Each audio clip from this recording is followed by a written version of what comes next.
What's good, math family? In this video, we're going to show you the proper way to break down radicals that have exponents and variables. Starting this video off, we have to understand this concept, and that is how to simplify with exponents and variables. And there's two ways.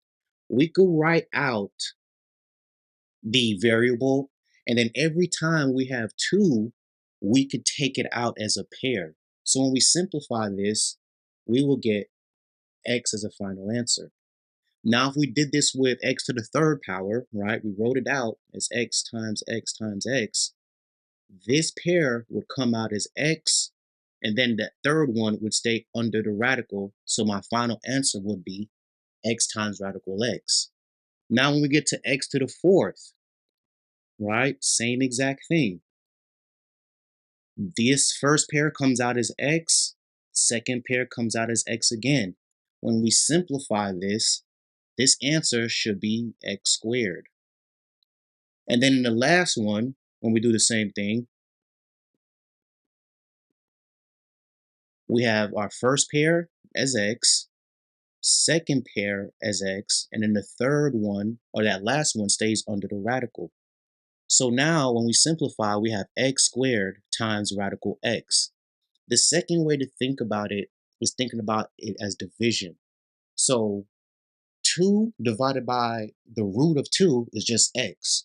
When we do the same thing with x to the third, we could take out one pair, meaning that x on the outside, that third x is going to stay under the radical.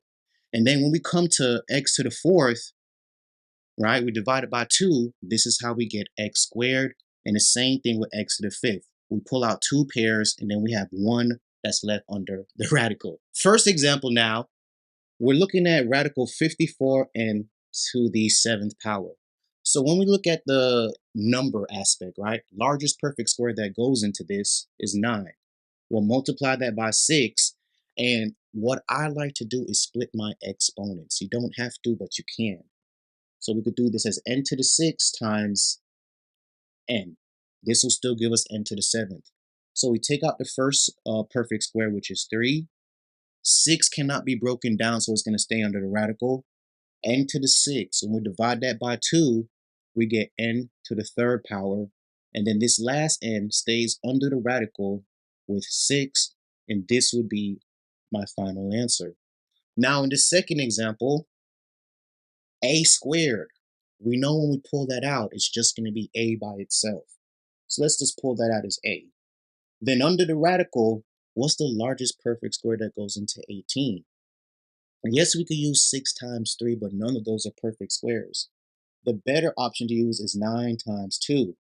My perfect square is 9. It comes out as 3 times a, and radical 2 stays under the radical.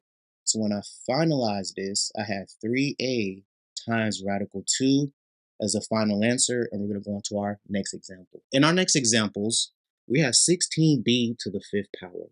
So we know once we break this down, this is 4 times 4 times b to the fifth. So we know this is a pair, right? So once we cancel it out, we just pull out the 4 because it's a pair.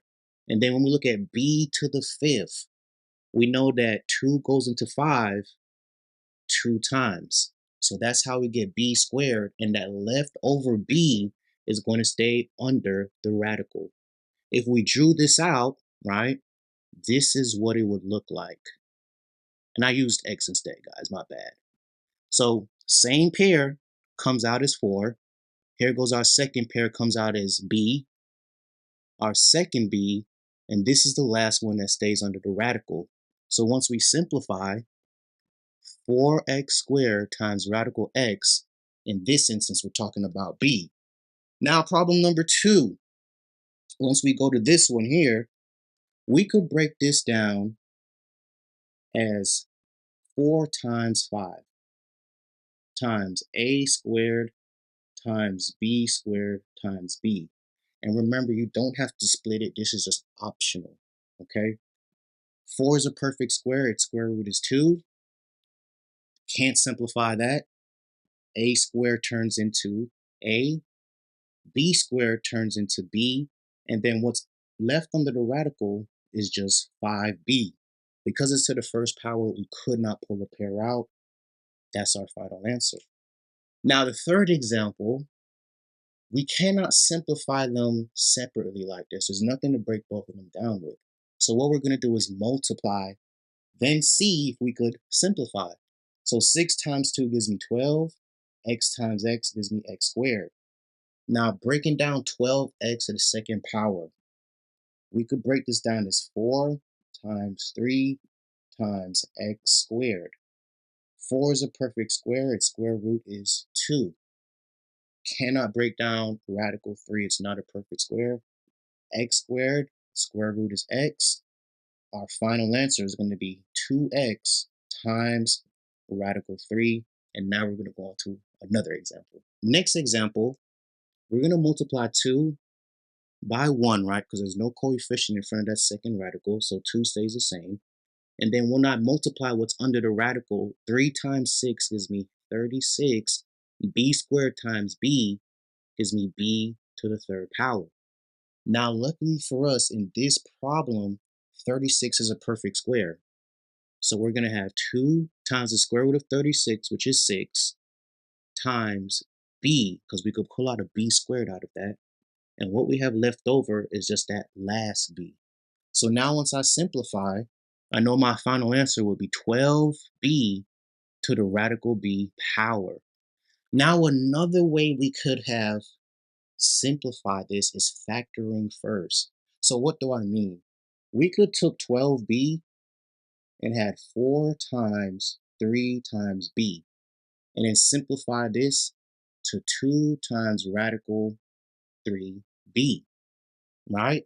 Now at this step, let's switch to blue so this sticks out a little bit more.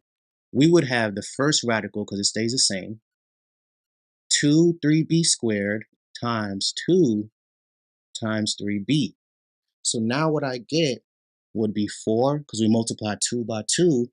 And then when I multiply my b's, I'm going to get 9b to the third power. Luckily for us, 9's a perfect square. This is going to turn into 4 times the square root of 9, which is 3. B to the third, I could take out b squared, and that last b is left under the radical. So once I simplify this, we'll get the same answer of 12b times radical b. So you can simplify first, then multiply, or you can multiply and simplify at the end. Now our second example, we're dealing with 500, radical 500 x squared, y squared z9. So when I look at 500, largest perfect square is 100. Let's just keep it simple, right? So we have 100 times 5 times x squared times y squared.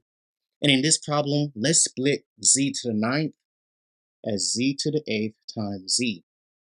100 is a perfect square, comes out as 10. We can't simplify 5. X squared comes out as x. Y squared comes out as y. When we divide z to the 8th by 2, right? We're dividing all the exponents by 2. We get z to the 4th power. And this last z, along with the 5, is going to stay under the radical. So when I simplify this now, we're going to have 10x y z to the 4th times radical 5z. And like I said, all we need to do is divide our exponents by 2 when we're simplifying these radical expressions. We're working with much larger radicals, but just remember we're dividing by the same perfect squares. So 100, 81, 64, those numbers. So when I look at 405, I think I could break this down as 81 times 5. Let's double check. 81 times 5. Yeah, that's correct. Then we have x to the 7th. So I'm going to break that up as x to the 6 times x. And then z to the 25, I'm going to do z to the 24 times z. Now when I go back in and I break this down, 81 is a perfect square. Square root is 9. 5 is going to stay under the radical. When I divide x to the 6 by 2, I get x to the third power. This x to the first power I can't simplify anymore, so it's going to stay under the radical. Z to the 24, when I divide 24 by 2, I get z to the 12, and this last z will stay under the radical. So when I finalize this answer, this is what we should have. 9x to the third, z to the 12, all over 5x, z. Almost forgot my last x. That's why it's important to check your answers. Now we go over to this radical, and remember, we could divide. So if we go straight forward, right, and we just multiply, I want to say this is going to be 180. Let's double check. Yeah, so this is 180. After we multiply 12 and 15, x to the fourth times x squared gives me x to the sixth, and y squared times y to the third gives me y to the fifth. Now, when I look at 180, I believe 36 is the largest perfect square that goes into it. Yeah, so we'll have 36 multiplied by 5. X to the 6, we're going to keep it the same because it's an even exponent. Y to the 5th, we could break it down as y to the 4th times y. Now we go through perfect square, square root of 6. 5 stays under the radical because there's no perfect square that goes into it. X to the 6, we divide 6 by 2, we get x to the third.